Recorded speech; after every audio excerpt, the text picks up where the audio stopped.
Okay, so this is Andy Mello and Cameron Van Velsen. Our student numbers are 100-631-496 and 100-591-663 respectively.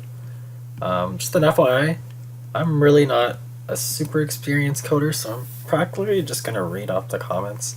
And Cameron isn't really right here right now. We couldn't finish the thing in time in class, so I don't think he'll be able to present or talk with me, but that's okay. It's gonna be a really short video, most likely, so yeah, here we go. I'm just gonna run through our program first. So in this scene we have 0 lights, and then in number 1 we have our ambient, and then this one we have our specular, as you can see.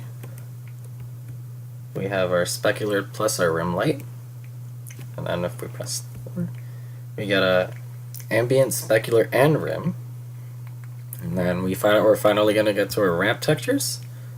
Here's our ramp, diffuse ramp, specular ramp, and then we get to our color corrections, and we have 3 filters. So that's warm, cool, yeah, okay. I'm just gonna go through the code pretty quickly here. I'll try my best to explain it. Okay. So, our frame buffer object, I'll just go into the thing really quick.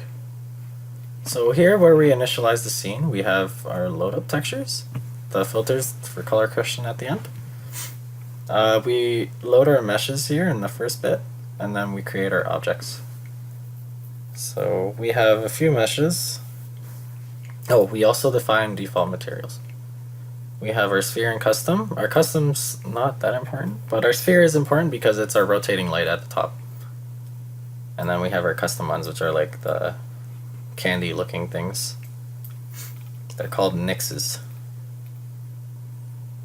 So in our update scene, we have our light value, which rotates the light against the circular path.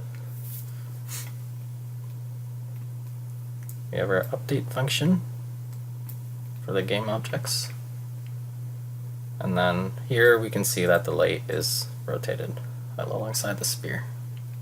I'm just going to put this to a more better one. I like this one the most, to be honest.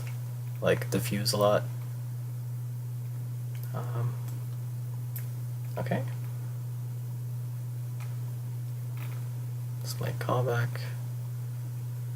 Update scene. And here just because I need to explain the diffuse, specular, and ambient shaders. Okay, so I'll go through our fragment shader in a bit. But here is where we add the materials. Where we make the default materials. And as you can see, we have our ambient here, light color, ambient rim light, and our specular, and yeah. Just gonna go through the fragment here really quick. And this is where all the magic happens for the specular and the ambient lighting. So we got our rim light value, our light position, light color, sampler, text data. That's piss off. Okay. I'm probably gonna be too quiet in this, I'm sorry. Let's see. So here's a diffuse ramp up. Our attenuation values. And there's our specular.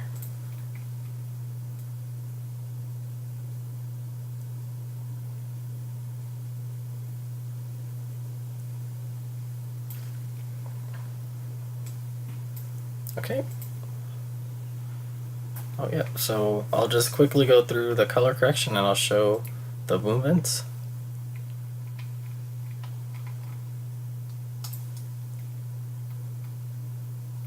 So here, this is our color correction.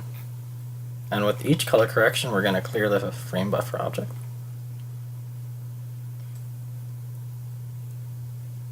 So this is our first one, this is our warm. Just looking for the mat 4 uniforms.